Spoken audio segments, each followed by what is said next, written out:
कुकमु दो ओना तो बांग कना ओका हो जेपी काते को नेला कुकमु दो ओना कना ओका पूरे लगित हर बाय जेपी दो चोआ जतो कमी कराव लहारे आमते आम मिद थाव कुली में जे चिदा एम कमिया आमा कटी माछा पदक्षेप 1000 बछर ना ताड़ामे एतहब चुमिया ओका कराव हुईवा ओना के कराव में तीन बार कराव हुईवा इन बार कराव में तीन धबी बाम दाड़िया कना उन धबी कराव में दिनम अत्यंत 1% हुई रहे आम बदलो बछर अचूर काते नेला आमा परिवर्तन 365% हुई कना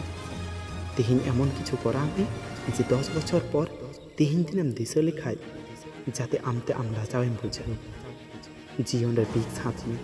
बांखान सुजोग आदमी जुदी सरी के आमा मन खन करान खजो कान खाय तबे डाहर नामा और बाम खजो कान खाय खाली वजुहात के नामा एमन कमी जाते लांदा लांदा कान गजो और धरती रेन हर आम लगी को रागा।